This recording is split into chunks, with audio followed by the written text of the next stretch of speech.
Olá, estamos começando mais um Farofa Crítica, um programa onde pensar é o nosso principal ingrediente. A cada programa, intelectuais, ativistas, artistas e outros arteiros comentam sobre temas contemporâneos. Farofa Crítica é uma produção do CELAC em parceria com o Departamento de Jornalismo e Editoração da ECA USP. Acesse e inscreva-se no nosso canal www.youtube.com.br/Farofa Crítica e não esqueça de clicar no sininho para receber notificações de novos programas. Toda quinta-feira, na hora do almoço, um novo programa Farofa Crítica. Assista, comente e divulgue entre seus amigos.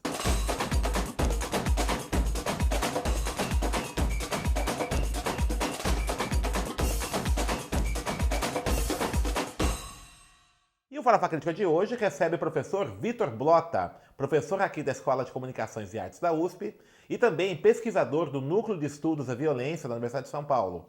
Vitor Blota também é membro da Comissão de Direitos Humanos da Universidade de São Paulo e membro pesquisador da Associação Nacional de Direitos Humanos, Ensino e Pesquisa, a ANDEP. Obrigado, Vitor, por ter aceito o nosso convite. Uma honra.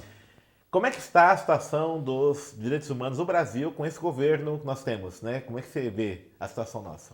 Nossa, eu vim para cá pensando um pouco nisso e como tentar sistematizar um pouco de todas as questões e retrocessos que a gente tem visto na área de direitos humanos nesse governo, né?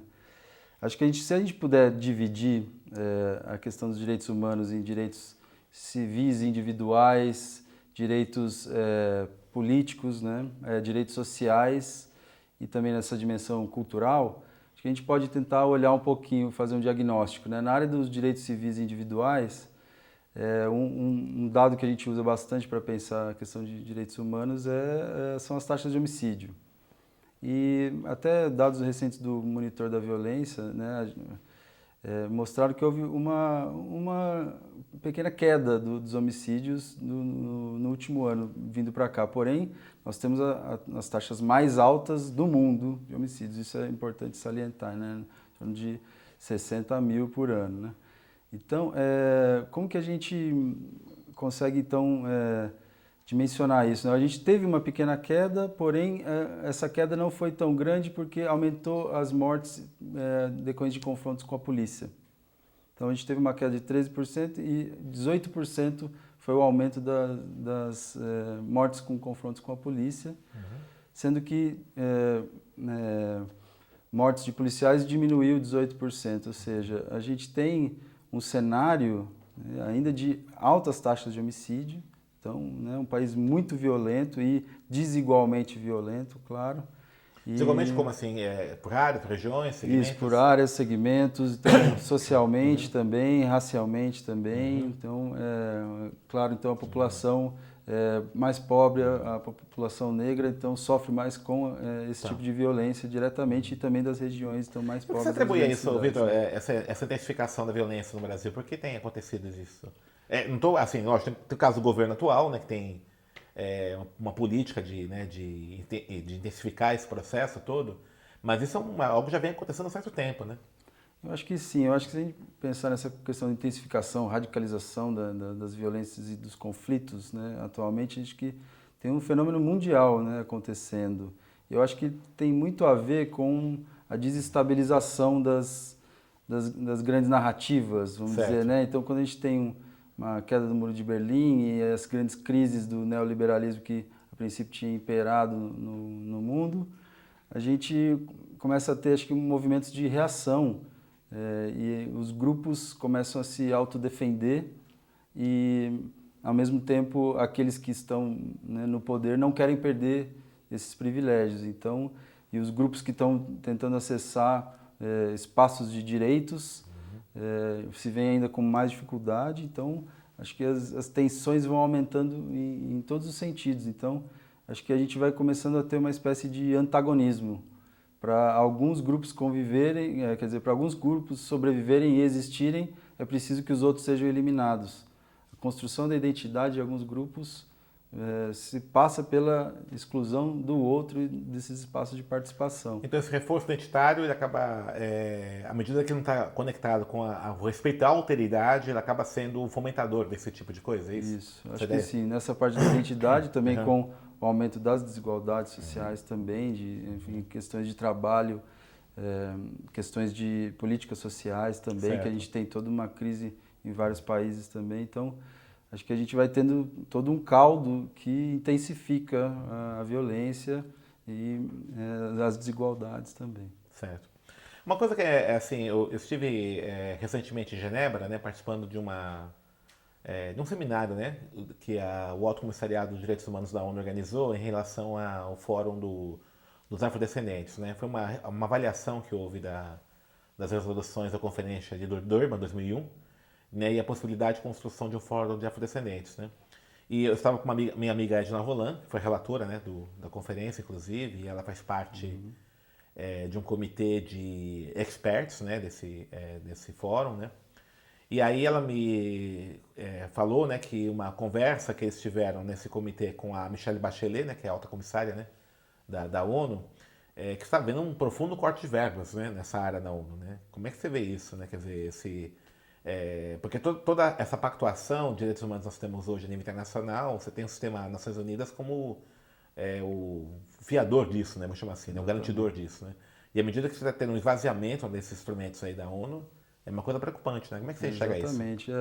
Eu vejo também como acho que é também mais um sintoma desse, vamos dizer, como se fosse os reflexos, né, os refugos da globalização e desse grande movimento de justiça global que, em alguma medida, a ONU e as instituições internacionais de direitos humanos tentaram concretizar. Então, os países foram participando e investindo também, tentando construir essas instituições, mas, ao que parece, com todas as crises também econômicas e tudo, o que a gente tem, pelo menos uma leitura que eu tenho tentado fazer, que aqueles que já ficaram de fora desse sistema e que também não foi mundialmente igualitariamente distribuído, a questão dos direitos humanos, então muita gente fica de fora, principalmente nos países mais desiguais, e aqueles que já eram contra essa ideia e são muito mais favoráveis a questões mais tradicionais das suas culturas próprias e não partilhar o mundo, então as visões mais nacionalistas, né, protecionistas, xenófobas, acabam então reagindo. Então a gente tem, acho que esse reflexo, então, e aí, em alguma medida, o crescimento então de alguns líderes autoritários, conservadores em vários países, acho que tem a ver com isso. Então, alguns que ficaram de fora, globalização, então. Isso, aqueles que ficaram de fora falaram, vamos ver uma outra alternativa, porque essa também da justiça global não nos incluiu. Entendi. Porém, logo a gente já vê que esses líderes também não estão interessados em incluir aqueles que já estavam excluídos. Então, acho que a gente já tem essa mistura explosiva aí e as instituições internacionais vão ficando sem condições de trabalho mesmo. A questão do financiamento, que é crucial, impede mesmo as ações, a continuidade dos programas, monitoramento, defesa e assim vai. Como é que você enxerga o papel dos meios de comunicação de massa nessa questão dos direitos humanos, né? Na promoção ou na construção de uma cultura da tolerância dos direitos humanos, ou ao contrário? Como é que você enxerga, no Brasil particularmente, né? O papel do jornalismo? Eu vejo que, apesar disso estar nas normas constitucionais do setor mesmo de radiodifusão, de haver uma promoção da cultura dos direitos humanos e também de várias normas internacionais, que até o Brasil faz parte também de diminuição da discriminação, do racismo, nos meios de comunicação também, então promover, né, uma inclusão, uma representatividade dos grupos. Não há um respeito a essas normas, nunca houve de fato uma grande construção desse respeito. É uma deformação do jornalista? É um problema das empresas não estarem interessadas nisso? É que você atribui essa... Acho que em alguma medida tem a perspectiva econômica, então, e aí então os meios de massa e a radiodifusão dominados principalmente por meios comerciais, em alguma medida eles acabam dando preferência para a questão do lucro, da questão econômica, então o que vende mais é um pouco do que eles acabam querendo produzir, então para se autossustentar. Então acho que também a gente tem essa deformidade, não equilíbrio entre meios comerciais públicos e estatais, acaba também impedindo que a gente tenha então uma promoção mesmo, uma educação relacionado aos direitos humanos, que as pessoas se sintam incluídas, representadas e que possam falar e possam ter voz nesses espaços. Então, nos meios de comunicação de massa, eu vejo um pouco isso. Então, a questão econômica, né, principalmente, e aí também a dificuldade, né, de, apesar de a gente ter esses meios constitucionais, essas normas e tudo, a gente implementar canais de comunicação pública, implementar, então, outros espaços de comunicação comunitária, das organizações sociais. Então, acho que isso acaba construindo, então, um espaço bem difícil para ter mesmo uma cultura de promoção dos direitos humanos. Essa agenda de direitos humanos é uma agenda ainda bastante... Ela tem pouca penetração, né, nos bairros periféricos, né, população mais pobre. Ainda prevalece aquela visão, né, de que direitos humanos é defender bandido, né? Como é que você... Por que isso acontece? Como é que você acha que podemos enfrentar essa situação? Romper com essa barreira? Eu acho que tem várias explicações. Isso é realmente uma questão que é sempre discutida lá no Núcleo de Estudos da Violência e em outros espaços também. Como que a gente consegue entender isso? Porque acho que, em alguma medida, a pessoa que fala direitos humanos é direitos para bandidos, ele pode ter duas perspectivas, né? Primeiro, a ideia de que os direitos humanos teriam que ser para todo mundo, mas quando ele vê a atuação em relação a direitos humanos, seria só para aquelas pessoas que cometeram crimes. E outro seria que, olha, não, direitos humanos seria só para pessoas que realmente têm uma vida reta, uma conduta exemplar, direitos, etc. né? A ideia do humanos direitos. Mas isso também é explicado até pela professora Nancy Cardia, que coordenou por muito tempo, vice-coordenou o Núcleo de Estudos da Violência, que ela fala bastante dessa ideia da exclusão moral.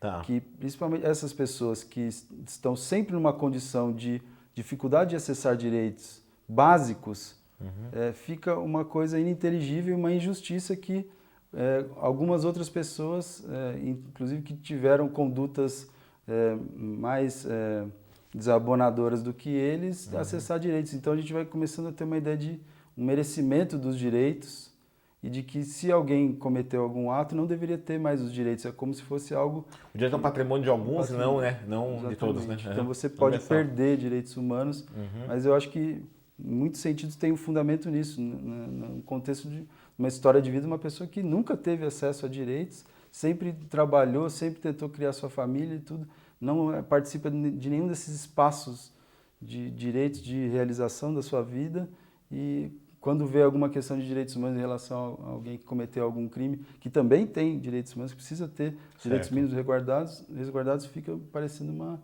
injustiça mesmo. Pessoal. É aquela coisa assim do Jorge Agamben, né, do Homo Sacer, né, de você ter as vidas nuas, vidas qualificadas, né, que ele fala que o vida qualificada é somente aqueles sujeitos que participam da esfera pública, num certo setor, e outros a existência, né, só tem a mera existência, mas aquilo não está permeado por normatizações, proteção, né? E num país como o Brasil, assim, não sei o que você acha, né? Que a República ela foi constituída a partir de uma lógica, né, de restrição de cidadania, né? Desde o começo, né?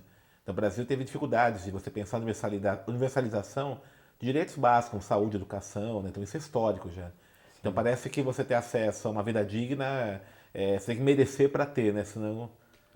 eu lembro muito aquela coisa assim do Bolsa Família, né? Que é um valor tão irrisório que é concedido para a pessoa não passar fome, que tem gente que contesta isso, né? Como se pessoas deviam morrer de fome, né? Isso, e também que isso levaria a algum tipo de imobilidade ou de passividade social, que é pelo contrário, né? O que a gente viu é que isso aqueceu a economia. Exatamente.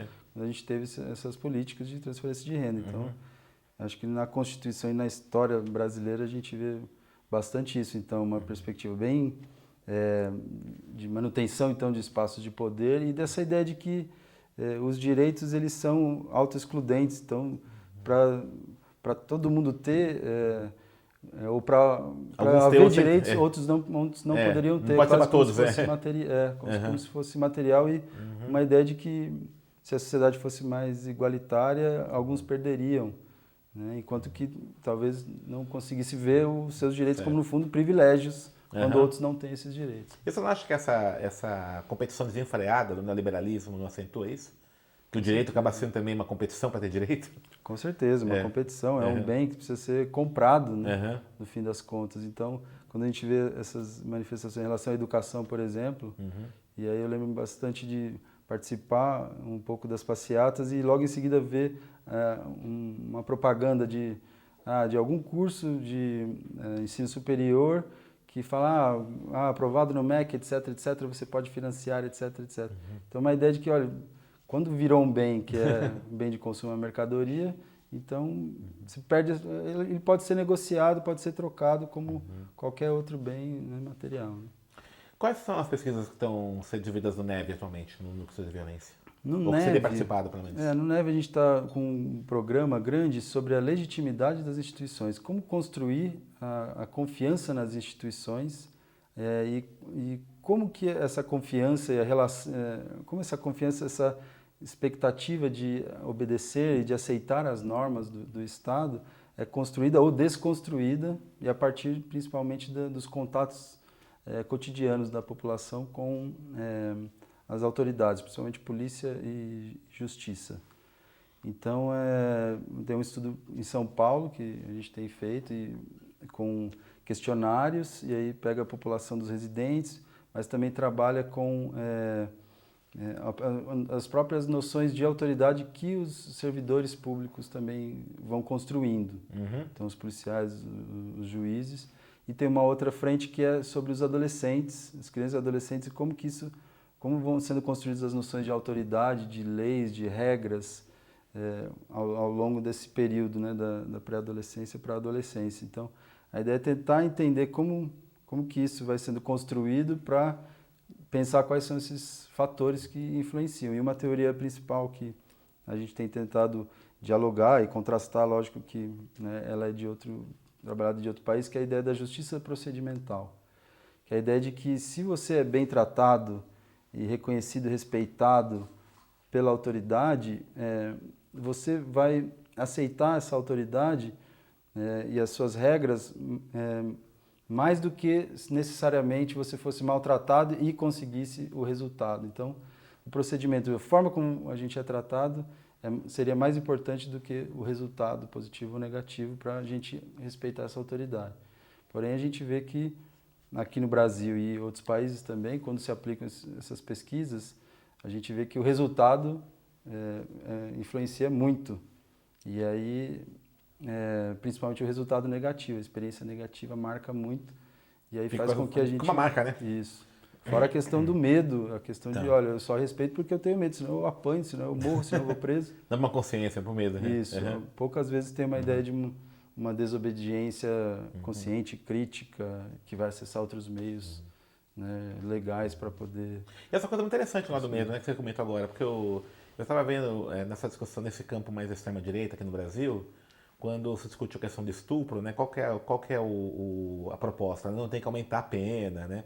Quer dizer, sempre caminha para essa ideia de você pensar punitivismo, como se fosse você aumentando a pena, você radicalizando as punições, você irá dissuadir o comportamento, né? Você pensa no medo, não na promoção, não no debate, exatamente. né? Exatamente. É interessante então, por aí, essa lógica, né? Então, seria ao invés de ir para essa ideia de uma política dissuasória, de penas, de punições, para melhorar o comportamento e gerar uma autoridade mais respeitada, a gente teria que ir por esse outro caminho. Olha, como que ela é construída? Mas essa justiça de procedimentos, como que seria construído isso? Ela é muito de cima para baixo, as pessoas são reconhecidas ou não? Então a gente teria que caminhar para o outro lado, mas às vezes até as próprias políticas de direitos humanos batem muito na questão da punição e da criminalização de violências que são muito importantes e não são olhadas, né, são feitas vista grossa, então em relação, por exemplo, à questão da homofobia, etc., né, o feminicídio, então a gente vai trazendo essas dimensões, porém a gente ainda tem essa lógica do direito, da punição, como se isso fosse realmente diminuir a violência contra a mulher, o racismo, né, a violência contra os comportamentos a comunidade continuam, LGBT. né? Exatamente, acho que a gente precisa, é importante ter essa dimensão, mas precisa ter outro tipo de política para construir entendimentos, espaços para além do que você acaba dando um poder demesurado, né, ao aparelho judiciário, né? Porque ele acaba sendo... Ele é o que vai aplicar punição, né? Todo esse sistema, né? E no Andep, né? Quais têm sido os projetos assim, mais comuns do Andep? Então, na Andep, uma linha interessante que a gente tem trabalhado, né, e os últimos encontros foram também nesse sentido, foram a questão do sistema prisional. Certo. Então, tiveram alguns seminários internacionais sobre pesquisa em prisões. E eles foram muito interessantes, com muitos pesquisadores, até de outros países também, tentando entender, né, e dimensionar e também pensar as políticas e também propor, né, mudanças nessa área do sistema prisional. Então, acho que é uma área fundamental de todo, né, o sistema de direitos de segurança pública, né, nessa dimensão dos direitos individuais, sociais e tudo. Então, afeta. Tem aumentado o encarceramento no mundo todo? Tem, né? Tem aumentado o encarceramento. No Brasil, recentemente teve uma pequena diminuição também, mas já voltou. Então, acho que e essa coisa dos presos provisórios, por exemplo, também, isso continua muito forte aqui no Brasil. Então, a gente tem isso, né?